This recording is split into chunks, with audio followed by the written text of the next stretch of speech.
ये है रविंद्र उर्फ रवीना। इन्हें यह बात बोलने, कहने, बताने या खुलकर सामने आने में ज़रा भी झिझक नहीं कि ये ट्रांसजेंडर हैं। हाँ, इन्हें इस बात का गर्व है कि ये भारत की एक शिक्षित और जागरूक नौजवान हैं।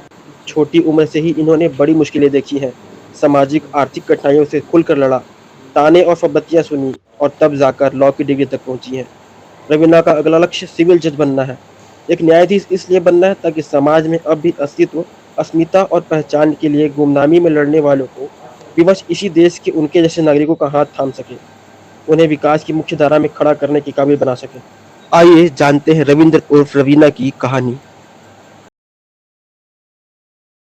आपका नाम बताएँगे? मेरी नाम रविंद्र सिंह है और मेरी प्रचलित नाम रवीना है।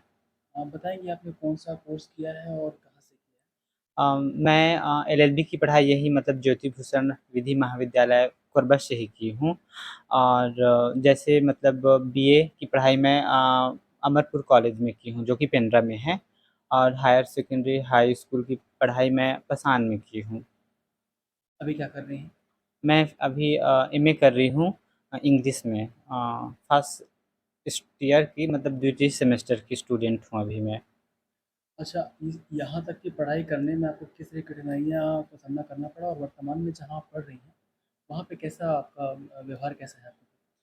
अम, मेरे एजुकेशन में मतलब शुरू से देखा जाए तो काफ़ी मैं स्ट्रगल की बट ये एक लॉन्ग स्टोरी है, मैं इसको ज़्यादातर मैं डिटेल्स में नहीं करूँगी, लेकिन यहाँ का जो मेरे प्रति ट्रीटमेंट है, वो काफ़ी पॉज़िटिव रहा है। जैसे मैं दूसरे कॉलेज में जाती थी, तो वहाँ काफ़ी मतलब मुझे छीटा-कासी करते थे, कुछ भी मतलब वो कर देते थे, बुली कर देते थे, तो मैं हताश होती थी। लेकिन यहाँ जैसे जेबीपीएस लॉ कॉलेज में आई और फिर केन कॉलेज में, तो यहाँ मेरे साथ लोगों का जो ट्रीटमेंट था वो काफ़ी पॉज़िटिव था। मुझे यहाँ आने के बाद कभी ये रियलाइज़ नहीं हुआ कि मैं एक ट्रांसजेंडर हूँ कि कोई मेरे साथ कोई भेदभाव नहीं किया गया। तो ये चीज़ मुझे बहुत ही अच्छी लगी। आपने लॉ की पढ़ाई क्यों चुनी और क्या लक्ष्य लेकर चल रही हैं? अ, मैं क्योंकि गाँव में मतलब मेरा अपब्रिंगिंग हुई है और मैं बहुत लोगों को देखती थी जो कि मतलब कोर्ट में जाते थे, पेशी दर पेशी चलते थे, लेकिन उन्हें न्याय नहीं मिल पाता था। तो मेरा मन में मतलब ख़्याल आता था कि मैं लाइफ़ में एक बार तो मैं मतलब वकील मतलब जो वकालत की पढ़ाई होती है, वो मैं करूँगी और जो मतलब गरीब लोगों को मतलब जैसे लॉयर लोग होते हैं, तो बहुत सारे फ़ीस वो करते हैं। तो मैं इन लोगों को न्याय दिलाने के लिए मतलब यही पढ़ाई करूँगी, वकालत की पढ़ाई। ऐसे करके मैं सर्च करते-करते मुझे पता चला कि यहाँ कोरबा में एक कॉलेज है, जिसमें मतलब विधि की पढ़ाई होती है। इस प्रकार से मैं यहाँ पहुँची।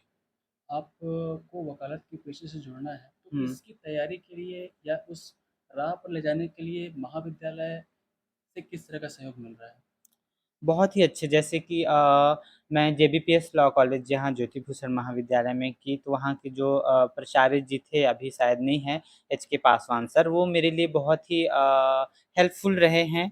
जैसे कि फ़ीस वगैरह की माफ़ी के लिए या फिर कुछ भी लाइक फाइनेंशियली हेल्प करने के लिए, तो वो हमेशा मेरे लिए रेडी रहा करते थे। और हाँ, उनका नेचर काफ़ी हेल्पफुल है मेरे लिए और अभी भी मतलब हेल्प करते हैं कुछ-कुछ जैसे जो हो पाता है उनसे। तो मैं यही कहना चाहूँगी कि जेबीपीएस लॉ में मैं जैसे वहाँ लॉ की पढ़ाई की तो मेरे लिए काफ़ी मददगार रहा और इसके लिए मैं उनका बहुत बड़ी मतलब शुक्रगुज़ार हूँ मैं। वर्तमान में जिस लक्ष्य के लिए आप चल रही हैं, हुँ, हुँ। उसके लिए क्या तैयारी कर रहे हैं और क्या कोई फाइनेंशियल समस्या उसमें आ रही है? फाइनेंशियल समस्या तो है, बहुत ज़्यादा है क्योंकि ज़्यादातर लोग सिविल जज की तैयारी करते हैं तो कोचिंग वगैरह करते हैं और कोचिंग में भारी भरकम फ़ीस है जो कि मैं अभी अफ़ोर्ड नहीं कर पा रही हूँ।